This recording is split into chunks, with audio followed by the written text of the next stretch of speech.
और अपने देश के लिए अपने हाथों को उठाने से पहले मैं ये चाहता हूं हम एक वीडियो को देखें। जस्ट वो वीडियो लंबी थी लेकिन समय ना होने की वजह से उसको मैंने शॉर्ट किया है, और उस वीडियो को देखने के बाद फिर हम प्रार्थना करेंगे। जस्ट वो 10, 20, 25 सेकेंड हम उसे देखेंगे। अगर वो रेडी है तो बताओ।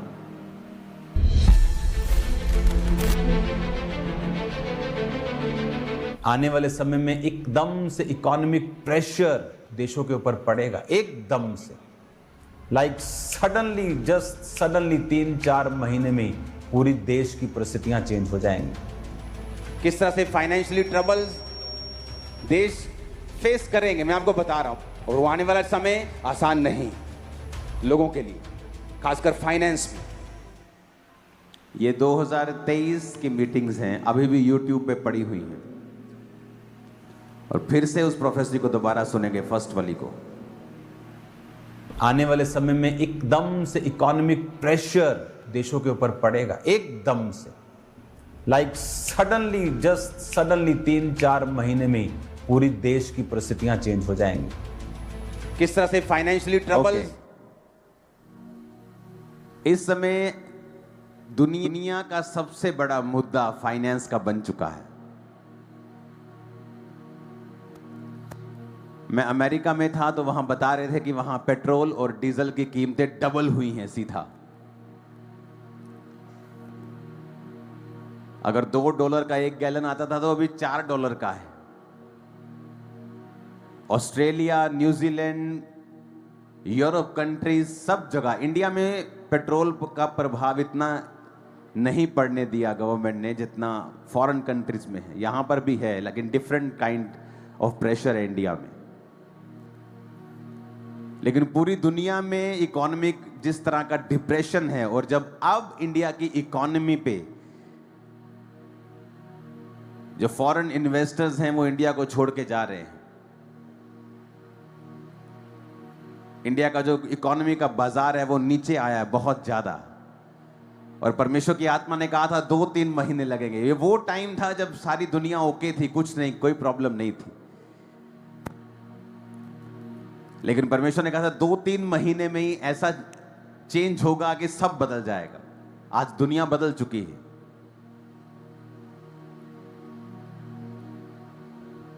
हमें पहले से मालूम है, देखो कलीसिया आपको पहले से पता है कि फ्यूचर में क्या होने वाला है, और आपको मैं तैयार करता आया हूं शुरू से कि आने वाला समय ऐसा नहीं होगा जो अब है। तो हमें और रेडी रहना है और स्पिरिट में रहना है, क्योंकि जितनी जरूरत आपको 2016 में थी परमेश्वर की, 20 में उससे कहीं ज्यादा थी, 26 में उससे कहीं ज्यादा है, और फ्यूचर में कहीं और ज्यादा होगी।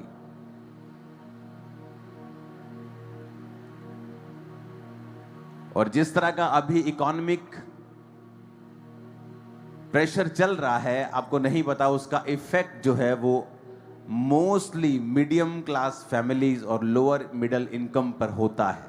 अमीरों पे नहीं होता इतना, उनकी इनकम कम होती है, लेकिन एक गरीब जो है वो खाना खाने के लिए फिर सोचता है। फ्यूचर में समय इस प्रकार आएगा कि फैमिली का एक मेंबर अपनी कमाई से फैमिली नहीं चला पाएगा। ये फ्यूचर आ रहा है अभी।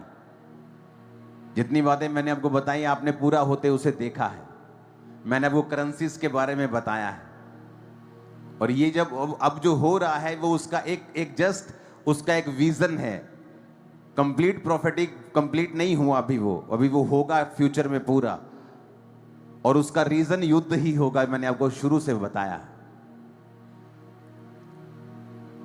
और अब जो फ्यूचर में होगा कि एक फैमिली मेंबर भी अगर कमाएगा तो खिला नहीं पाएगा। और अभी आपको लगता है कि अभी भी ऐसा ही है, लेकिन अभी उस लेवल का नहीं है। जो मैं बात कर रहा हूं मैं उसको खुल के नहीं बता सकता हूं, लेकिन वो बड़ा भयानक है जो फ्यूचर में होने वाला है। इसीलिए परमेश्वर ने आज आपको कॉल की है।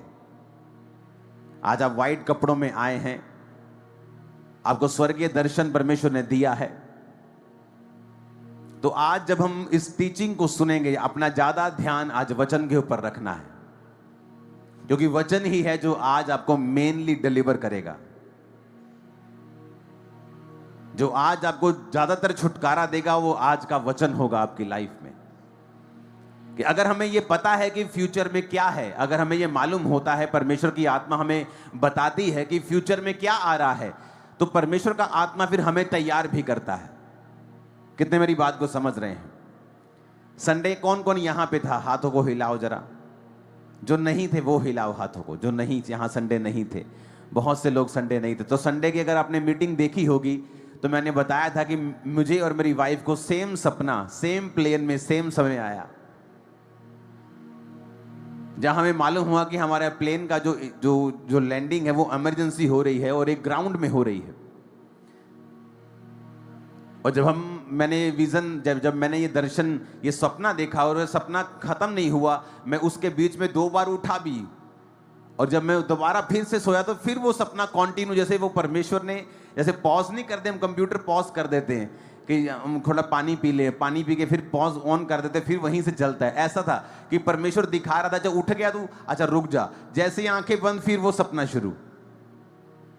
और जब मैं उठा, मैंने अपनी वाइफ को नहीं बताया, मैंने कहा वाइफ बच्चों को क्या बताना कि प्लेन में ऐसा ऐसा डर जाएंगे।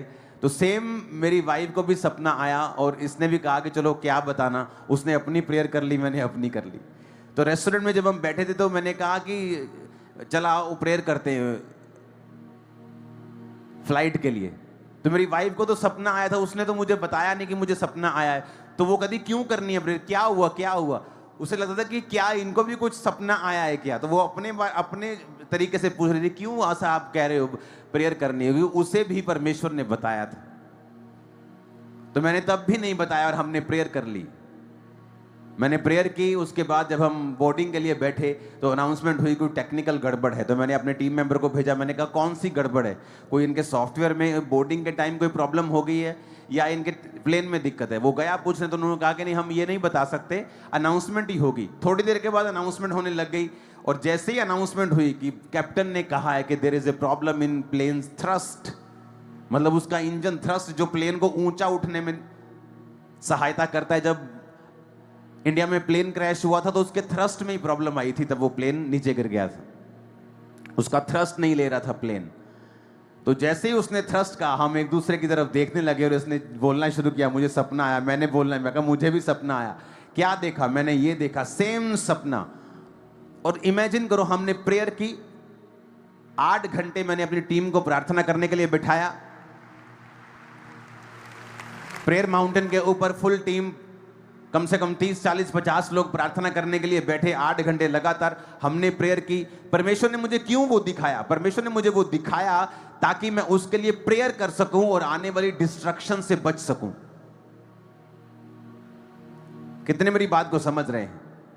परमेश्वर ने मुझे इसलिए दिखाया कि मैं उसके लिए प्रेयर कर सकूं। हो सकता है कि अगर हम आत्मा में ना होते तो वो चीजें कैप्टन कभी ध्यान में नहीं आती, थोड़ी सी चीज रह जाती, और जब उड़ता प्लेन तो तब प्रॉब्लम होती, मालूम चढ़ता कि ये तो ये हो गया, अब हम इमरजेंसी लैंडिंग कर रहे हैं। क्योंकि एक बार इमरजेंसी लैंडिंग में देख चुका हूं अपनी लाइफ में, वो स्केरी होता है बहुत, कि आपके आसपास फायर ब्रिगेड की गाड़ियां आएंगी, आग लग जाएगी तो ऐसा कूदना है, इधर कूदना है, उधर कूदना है, बस बहुत सी बातें ऊपर होती हैं और ऊपर कुछ भी कर भी नहीं सकते तुम लोग। सब तरफ बंद है, सब तरफ दरवाजे बंद है, कुछ नहीं कर सकते, परमेश्वर ही है आपका। तो परमेश्वर ने वो सपना क्यों दिया? इसलिए नहीं कि वो प्लेन नाश होने वाला था, इसलिए कि परमेश्वर ने दिखाया कि आने वाले समय में क्या होने वाला है। और जैसे ही वहां पे अनाउंसमेंट होगी, बोर्डिंग पे सब लोग खड़े हैं प्लेन में जाने के लिए, अनाउंसमेंट होगी बोर्डिंग नहीं हो सकती, आप लोग सब अपनी अपनी जगह पे बैठ जाएं, क्योंकि प्लेन के थ्रस्ट में प्रॉब्लम है। जब तक कैप्टन हमें ग्रीन सिग्नल नहीं देता आप लोगों की बोर्डिंग नहीं हो सकती। तो हम इंडिया में फ़ोन करने लग गए, दिल्ली में मैंने एक टीम को फ़ोन किया, अपनी जलंधर में फ़ोन किया नई फ्लाइट के लिए, तो फ्लाइट थी नहीं। उसके बाद वो चीज़ें सॉर्ट आउट होती गई। तो ग्रेस ऑफ गॉड वचन बोल के कि परमेश्वर जिस तरह तू पानी पे चल के चला गया था जब बोट नहीं थी, तो आज कोई फ्लाइट नहीं और मुझे संडे अटेंड करना है, क्योंकि अगर मैं वो फ्लाइट में आता तो मैं यहाँ 8 बजे संडे सुबह पहुंचता जलंधर। अगर मैं फ्लाइट में नहीं आता तो संडे भी मिस होता। तो मुझे पवित्र आत्मा ने गाइड किया कि नहीं, वो इसलिए विजन तुझे आया कि अगर वो विजन नहीं तुझे आता, तू प्रेयर नहीं करता, तो शायद वो इशू नजर ही ना आता उस समय। लेकिन वो इशू का नजर आना, वो प्रॉब्लम का नजर आना, उसका फाइंड होना, फिर उसका सोल्यूशन करना मौके के ऊपर। जबकि ऐसा आपने कभी नहीं देखा होगा कि बोर्डिंग हो रही हो और प्लेन में कोई इशू आ गया पता चले और बोर्डिंग रोक दी हो, प्लेन लेट हुआ, दिल्ली में लैंड नहीं हो रहा था क्योंकि लेट चला था, तो दिल्ली में ट्रैफिक बहुत थी। तो मैंने आपको वो पिक्चर शेयर की, आप उसे यूट्यूब पे देखना। तो वो इसीलिए था कि परमेश्वर ने पहले से दिखाया कि आने वाले समय में क्या होने वाला है और हमें क्या करना है, कौन से स्टेप्स हमें लेने हैं। और अगर हम स्पिरिट में ना हो और आने वाले समय को सुन के भी कि जो आज हो रहा है 26 में, वो 23 में परमेश्वर ने जाहिर किया था। जो आज हो रहा है करेंसी के बारे में मैंने आपको बताया था कि करेंसीज वीक होंगी, फेल होंगी, वो आज हमारे साथ हो रहा है। अगर ये परमेश्वर हमें बताता है, जाहिर करता है, हम इसलिए, और प्लेन में मैं एक्साइटेड होके बैठा, प्लेन में डर नहीं था मेरे मन में, इसलिए कि परमेश्वर इतना महान है कि उसने सिर्फ मुझसे बात नहीं की, उसने सेम टाइम, हमारे सोने का समय भी सेम था प्लेन में। वो अगली सीट पे थी, मैं पिछली सीट के ऊपर था, और सेम टाइम हम सोए और सेम टाइम एक ही सपना आता और सेम टाइम हम जागते हैं। और ये हमारे लिए ज्यादा एक्साइटेड करने वाली चीज थी कि परमेश्वर ने हमसे आकाश में 40,000 फीट की ऊंचाई पर बात की, सेम बात की मेरे से, सेम बात मेरी वाइफ से। ये मेरे लिए और मेरी वाइफ के लिए एक्साइटेड होने वाली बात थी कि परमेश्वर हमारे साथ इतना ज्यादा है कि वो आसमान में भी हमारे साथ बात कर रहा है। वो हमें बता रहा है कि तेरे आगे वाला जो प्लेन है उसकी हालत क्या है। और मैं रेस्टोरेंट में बैठा बैठा प्लेन के लिए प्रेयर कर रहा हूं, और उसके बाद जब हमें न्यूज आती फिर हम बैठ कर फिर प्रार्थना करते हैं और अपनी टीम को बोलते हैं 8 घंटे लगातार तुम प्रार्थना में रहना। और उसके बाद वो प्लेन लैंड करता है और मैं आपके बीच में आके गवाही देता हूं। हालेलुया। जब परमेश्वर ने हमें बता दिया कि फ्यूचर में क्या होगा, आने वाले समय में क्या होने वाला है, तो हम मूर्ख ना हों और हम आने वाले समय की तैयारी करें और अपने जीवन को इस तरह से तैयार करें क्योंकि हमें पता है कि फ्यूचर में क्या होने वाला है। अपने हाथों को उठाओ। सबसे पहले अपने देश के लिए, आप जिस भी देश में रहते हैं और इस समय जितने भी देश जुड़े हुए हैं इस मीटिंग में, अपने अपने देश के लिए आप प्रार्थना करेंगे। अपने हाथों को उठाओ। अपने देश की इकोनॉमी के लिए प्रार्थना करेंगे, देश की सरकारों के लिए प्रार्थना करेंगे, उनके अंदर बोझ आए, सेवा भावना और अधिक रीति के साथ उनके हृदय में उतरे। खुदावंद हमारी इकोनॉमी को ब्लेस करे, हमारे देश की वैल्यू को बढ़ाए। तेरी सच्चाई खुदावंद इस देश के कोने कोने तक पहुंचे। जहां भी सताव है खुदावंद, वहां भी तेरा आत्मा उनको छुए। जिन जिन स्टेट्स में सताव है, तेरा आत्मा उनके संग हो। तेरा कार्य कोई दुनिया की ताकत रोक नहीं सकती। जिन जिन जगहों के ऊपर परमेश्वर का विरोध होता है, उन्हीं जगहों के ऊपर बेदारी होती है, याद रखना। जहां विरोध हो रहा है आज, कल वहां एक बड़ी बेदारी होगी, बड़ी बेदारी जो पहले कभी ना हुई होगी हिस्ट्री में। तो विरोध इस बात की निशानी है कि परमेश्वर का आत्मा वहां पे अजीब और अचंभे कार्य करने जा रहा है। अपने हाथों को उठाएंगे। खुदा बाप, अपने देश को, अपने देश के लोगों को तेरे लहू में छुपाते हैं। शैतान की योजना को कैंसिल करते हैं खुदावन। टेररिज्म की योजनाओं को कैंसिल करते हैं खुदावन। इकोनॉमी को ब्लेस करते हैं खुदावन। तेरे जीवित नाम में हम मांगते। पूरी कलीसिया कहे आमीन। पूरी कलीसिया कहे आमीन ऊंची आवाज में।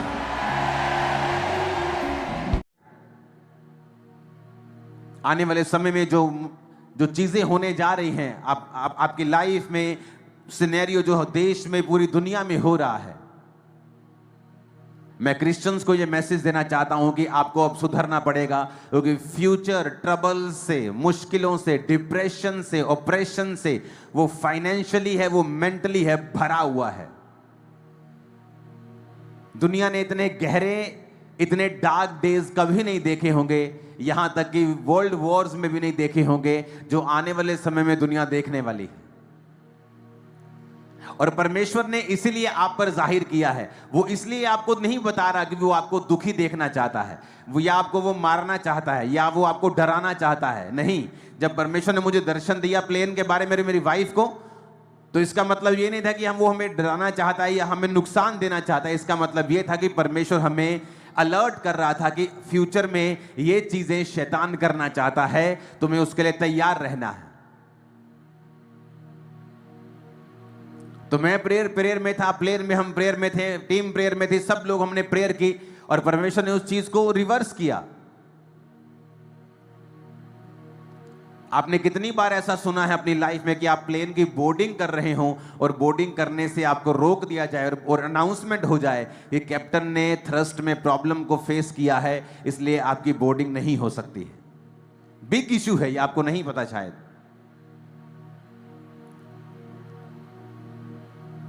परमेश्वर इसलिए आपको नहीं बता रहा कि फ्यूचर में क्या होगा कि आप दुखी हो जाए, कहें ये तो बड़ा मुश्किल है, आप निराश हो जाए। नहीं, परमेश्वर आपको इसलिए बता रहा है कि फ्यूचर में आप क्या देखेंगे कि आप इस चीज के लिए तैयार होंगे। परमेश्वर ने कहा दाखरस के मतवाले मत बनो, लेकिन बहुत सारे क्रिश्चियंस हैं जो शराब पीते हैं। उन्हें लगता है बाइबल हमें अलाउ करती है शराब पीना, जबकि नया नियम आपको शराब पीने का अलाउ नहीं करता है। किसी दवाई में अल्कोहल है, आप उसे ले सकते हैं। किसी दवाई में वो 0.5 ml, वो 0.25 ml, लेकिन अगर आप उसे नशे के रूप में ले रहे हैं तो आप नया नियम नहीं मान रहे हैं, जहां पर लिखा है दाखरस के मतवाले नहीं बनो परंतु आत्मा से परिपूर्ण होते जाओ। क्योंकि जब शराब पी के जो दिलेरी आपके अंदर आती है, वो सेम दिलेरी तब आती है जब आप प्रार्थना में होते हैं, और प्रार्थना करने के बाद जब पवित्र आत्मा आपको छूता है, आप सेम दिलेरी को महसूस करते हैं। तो परमेश्वर नहीं चाहता कि आपकी दिलेरी शराब की वजह से हो और टेम्परेरी हो, वो चाहता है वो एक्सपीरियंस आप पवित्र आत्मा के जरिए लें। और इसलिए परमेश्वर ने कहा नए नियम में कि तुम दाखरस के मतवाले नहीं हो, परंतु वो दिलेरी, वो नशा, वो सुरूर तुम पवित्र आत्मा से लो जो पवित्र आत्मा तुमको देना चाहता है। बहुत से क्रिश्चियंस हैं जो आज चर्च नहीं जाते हैं, जो क्रिश्चियंस हैं वो सिर्फ इस समय आपको क्रिसमस के पास मिलेंगे चर्च में।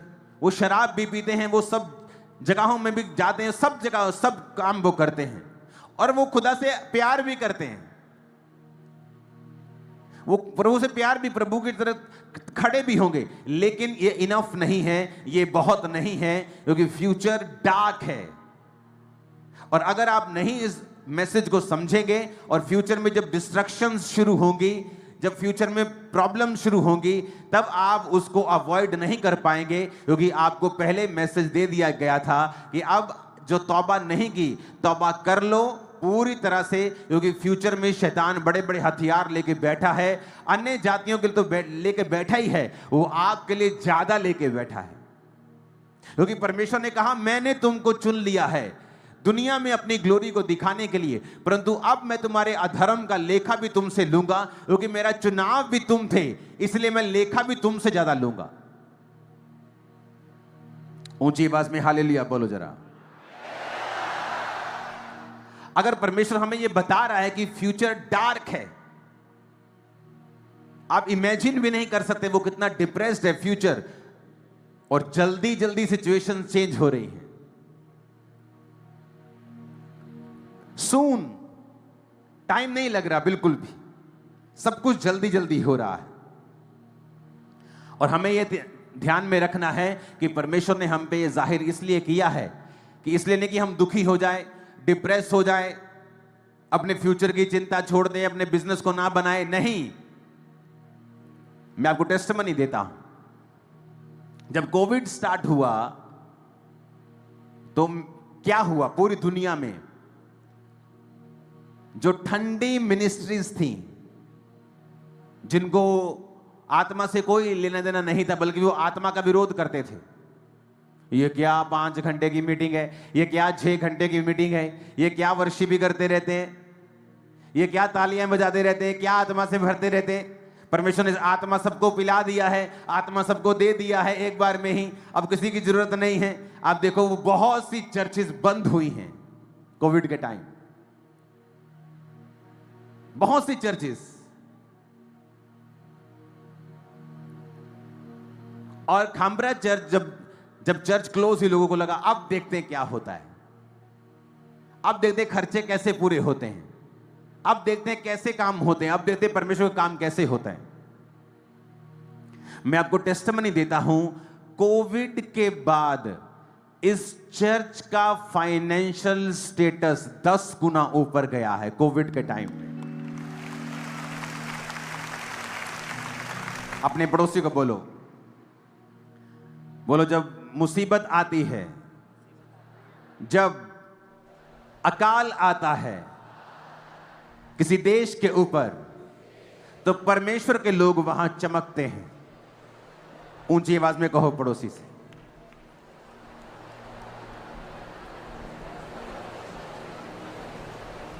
मैं आपको देख रहा हूं कि आप बोल रहे हो पड़ोसी से कि नहीं। बोलो पड़ोसी से, बोलो जब अकाल आता है तो मसीह के लोग चमकते हैं। आमीन।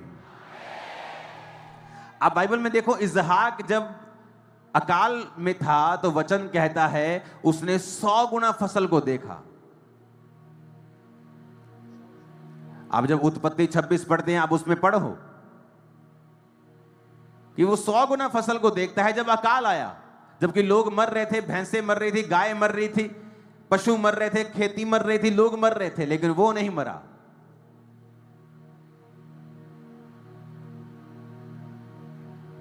जब चर्च के कब्रिस्तान की अनाउंसमेंट हुई कि आप कोई भी डिनोमिनेशन के हों, आप कहीं भी हों, आपको अगर कब्रिस्तान की जगह नहीं मिल रही है, आपको खामरा चर्च में, अभी भी लोग फोन करके पूछते हैं, अभी भी कुछ सन्स फोन करेंगे, ये व्यक्ति का हो गया, हम इसे कहाँ फोन करें, कहाँ ले, फुलिश क्वेश्चन, बार बार एक ही अनाउंसमेंट होती, फिर भी वो पूछते रहते कि अनाउंसमेंट है कि आप खामरा चर्च में जो कब्रिस्तान है, आप वहां पे उसे बिना फोन किए, चर्च के बिना परमिशन के, अगर आप क्रिश्चियन हैं, किसी भी डिनोमिनेशन के हैं, आप जस्ट खुदा पे फेथ करते हैं, आपसे नहीं पूछा जाएगा आपने बपतिस्मा लिया नहीं लिया, आप कौन सी चर्च के हैं, आप कहाँ जाते, नहीं। अगर आप क्रिश्चियन हैं, आप अपने उस लव्ड वन को दबाना चाहते हैं, आप तो चर्च में अलाउड है कि आप उसे तबूत समेत आप दबा सकते हैं। तो आपको जस्ट खामरा चर्च के उस कब्रिस्तान में जाना है और उसे दबाना है, किसी की परमिशन की जरूरत नहीं, फोन करने की जरूरत नहीं। वो कब्रिस्तान जो करोड़ों का है, कोविड के समय में परमेश्वर ने दिया था। मैं आपको बता रहा हूं, ये टेस्टिमनीज हैं, ये मुद्दे थे लोगों के कि उनके पास, चर्चिस के पास कब्रिस्तान नहीं थे कोविड के समय में। आप इमेजिन करो, जब लोग जब नीचे जा रहे थे, चर्च ऊपर जा रही थी। और ये प्लान है, ये मास्टर प्लान है, ये परमेश्वर का एक प्रूफ होता है। आप मेरी बात समझो, जब तक अकाल, जब तक मरियां, जब तक फाइनेंशियल ऑपरेशन, डिप्रेशन, जब तक युद्ध, ये चीजें जब समय समय पे नहीं होती हैं, क्रिश्चियन लोगों को कभी मालूम नहीं होता कि हम दूसरों से अलग हैं। मेरी बात आप समझो, कोविड तक सब एक थे, लेकिन कोविड के बाद जब लोग डाउन जा रहे थे, बिजनेस डाउन जा रहे थे, चर्चेस बंद हो रही थी, हम नए काम कर रहे थे, बड़े काम कर रहे थे, डेडिकेट कर रहे थे करोड़ों रुपए की जमीनों को परमेश्वर के ऐसे कामों के लिए। अब मेरी बात समझो, जब ये टाइम आता है तो एक्चुअल में ये क्रिश्चियन लोग जो आत्मा से भरे हुए हैं, जो आत्मा से चल रहे हैं, जो तौबा से चल रहे हैं, जो पवित्रताई में चल रहे हैं, जो नशे में चूर नहीं हैं, जो पैसे में मगरूर नहीं हैं, जो पवित्र आत्मा के जरिए चल रहे हैं अपनी लाइफ में, जो जीवित चर्चेस के साथ जुड़े हुए हैं, जो अपने पैसों से इवेंजलिज्म कर रहे हैं, जो अपने पैसों से बीजों को बो रहे हैं, जो प्रार्थना कर रहे हैं, उपवास कर रहे हैं, चर्च के दर्शनों में परमेश्वर के संग चल रहे हैं, उनको मालूम होता है जब ऐसा टाइम आता है, आप नहीं मरेंगे, आप डाउन नहीं होंगे, आप ऊंचा जाएंगे, आपका परिवार ऊंचा जाएगा, आपका फाइनेंस ऊंचा जाएगा, कुछ भी खराब नहीं होगा। आपने टेस्टिमनी सुनी होगी, जब कोविड में लोगों के बिजनेस बंद हुए तो चर्च के लोगों ने कोविड के समय बिजनेस स्टार्ट किए, और जो लोग किराए पे थे आज वो लाखों रुपया कमाते हैं, जितना अमेरिकन नहीं कमा रहा, जितना कैनेडियन नहीं कमा रहा, वो यहां कमा रहे हैं। ये टेस्टिमनी है उनकी लाइफ की। कब स्टार्ट हुई? कोविड में। कोविड में ही क्यों? क्योंकि परमेश्वर की आत्मा ने हमें बताया है कि जब जब देश में, जब जब दुनिया में अंधेरा ज्यादा होगा तो उजाला ज्यादा चमकेगा। जब लाइट सुबह को आप जलाएंगे तो उसकी रोशनी समझ नहीं आएगी आपको, लेकिन जब अंधेरा हो जाएगा तो उसकी रोशनी ज्यादा समझ आएगी। जब आज दुनिया में सब तरफ उजाला था तो रोशनी समझ नहीं आई, लेकिन कोविड में जब अंधेरा हुआ तो मसीह लोगों की रोशनी समझ आई। उनको मालूम हुआ कि नहीं, वाकई में ये चमकदार हैं, वाकई में अलग हैं, परमेश्वर का ग्रेस इनके ऊपर है, ये दुनिया के जैसे नहीं है। और वैसे ही फ्यूचर में होगा। जब दुनिया डिप्रेशन में होगी और ना चाहते हुए भी वो होगी, कितना भी कोशिश कर ले वो होगी। आज एक युद्ध ने पूरी दुनिया के सिनेरियो को चेंज कर दिया है। आज ऑस्ट्रेलिया महंगाई की मार के नीचे है। क्यों? क्योंकि युद्ध की वजह से तेल महंगा तो सब महंगा। अब उसका क्या कसूर जो हजारों किलोमीटर दूर है? कि ईरान से अगर जहाज चले तो तेल खत्म हो जाए, रास्ते में 2 बार तेल भरना पड़े वहां जाने के लिए। इतना दूर है, युद्ध नहीं कर सकता ऑस्ट्रेलिया के साथ, इतना दूर है वो। लेकिन ऑस्ट्रेलिया भी सफर कर रहा है, दूसरे देश भी सफर कर रहे हैं। सिर्फ एक युद्ध, एक जस्ट 20% जहां से तेल निकलता है उस रास्ते को उसने बंद कर दिया और दुनिया सफर कर रही। इमेजिन करो अगर 2-3 देश और लड़ पड़े तो क्या दुनिया का होगा। और ऐसा होगा फ्यूचर में। कुछ बंद हो जाएंगे, कुछ नए चलेंगे, लेकिन परमेश्वर का आत्मा आपको तैयार कर रहा है कि अगर आप तौबा में रहें। आज देखो अन्य जाति लोग तौबा करी जा रहे हैं। वो योना के प्रचार को सुनते हैं और परमेश्वर पे यकीन करते हैं और वो तौबा कर रहे, बची जा रहे हैं, परमेश्वर उनको ब्लेस कर रहे हैं। लेकिन जो क्रिश्चियन लोग हैं, मुझे लगता है परमेश्वर साडा है, पादरी भी साडा है, रब भी साडा है, बिशप भी साडा है, सानू रब ने की कह लेना, यही तो क्रिश्चियन है।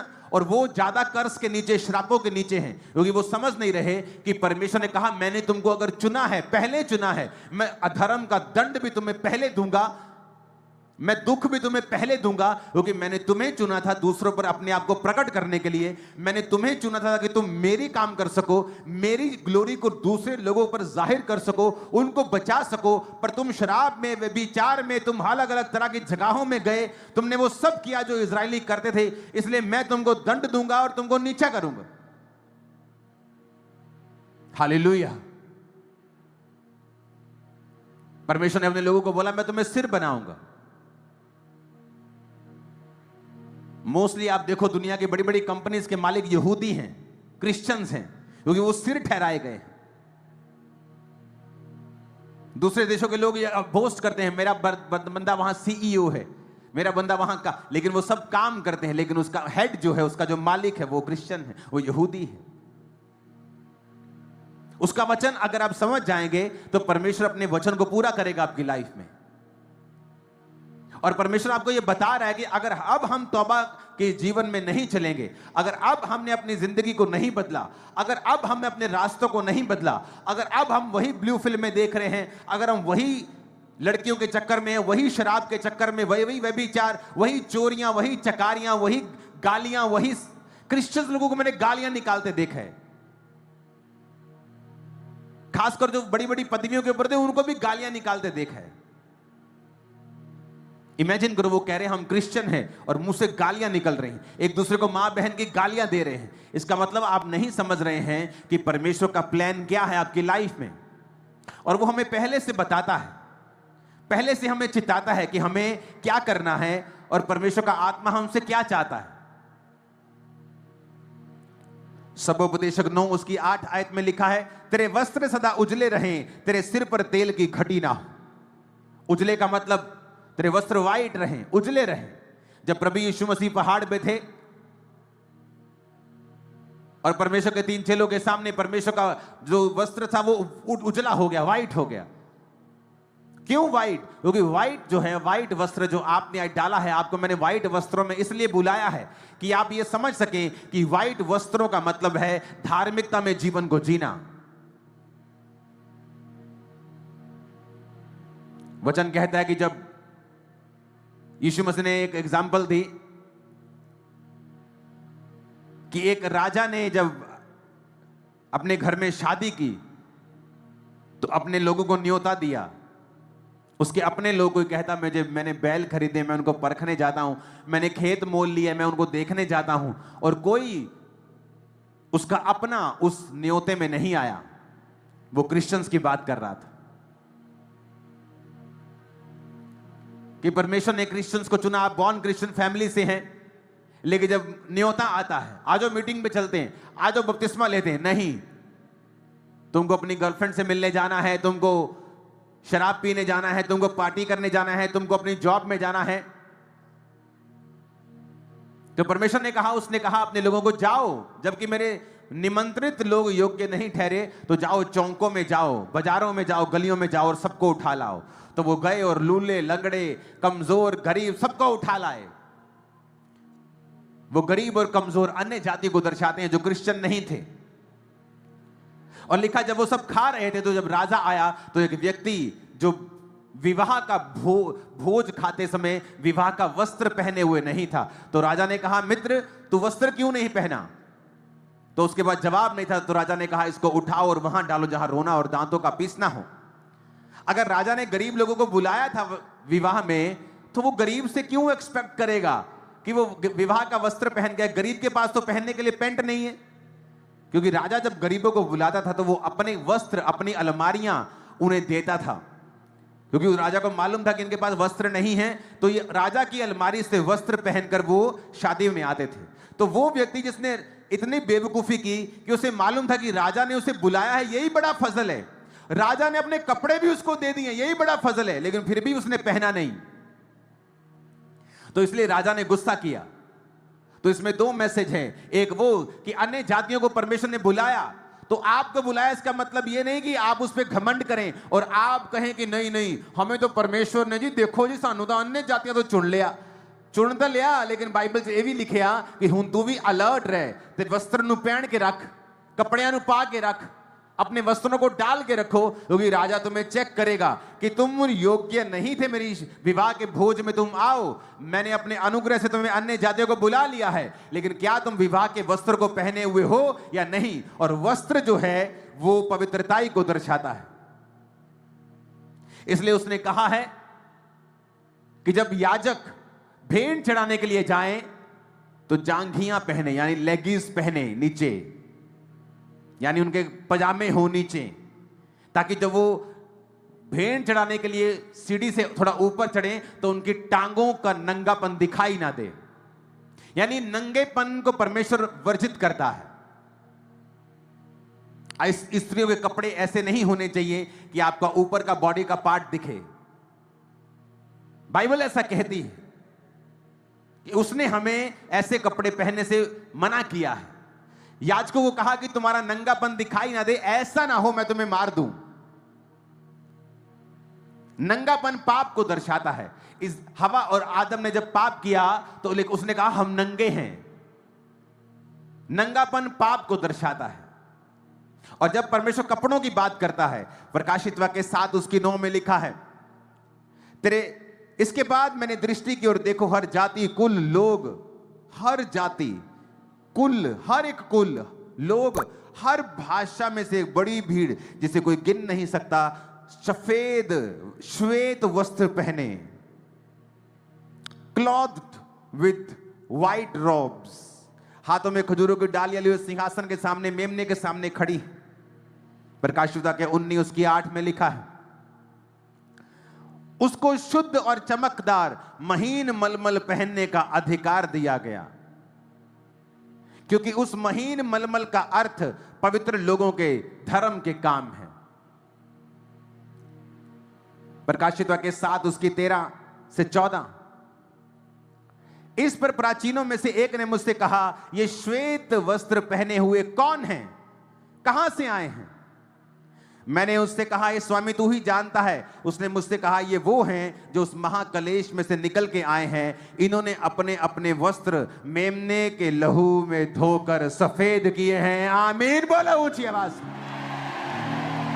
Hallelujah, hallelujah.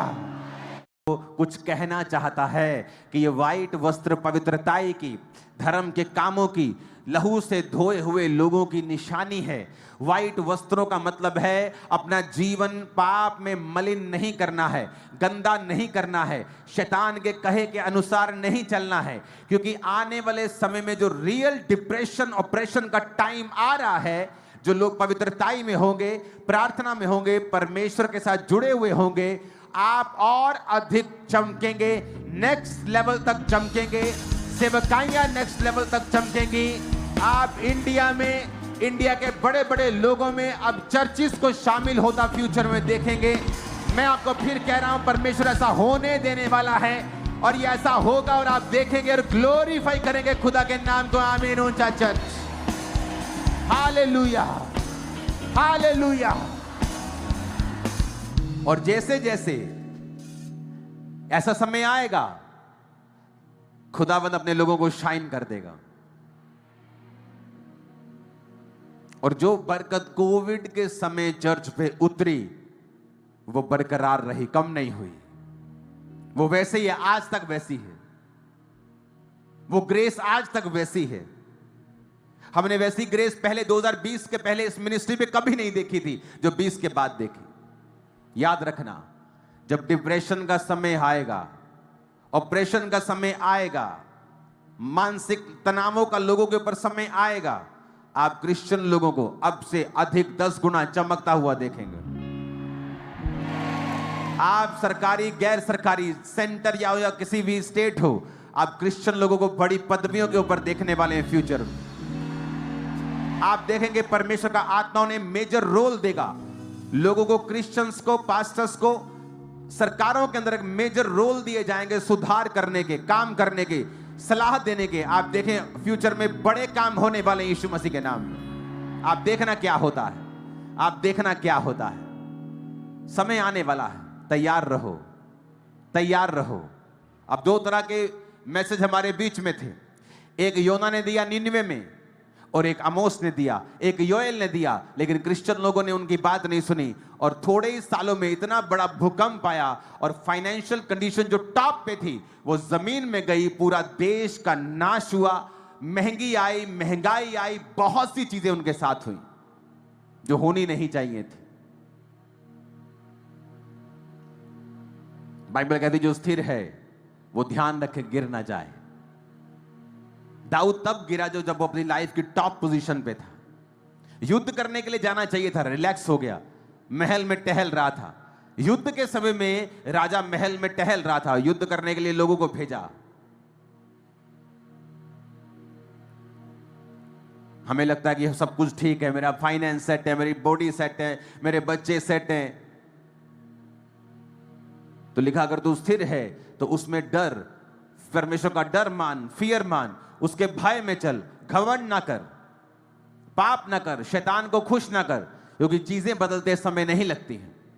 अगर तू परमेश्वर में है, पवित्रताई में है, प्रार्थना में है और दुखी है तो चिंता ना कर, क्योंकि समय बदलते तेरा भी समय नहीं लगेगा, तेरा भी समय आएगा। आमीन। तो हमें यह देखना है कि हम किन लोगों में आना चाहते हैं।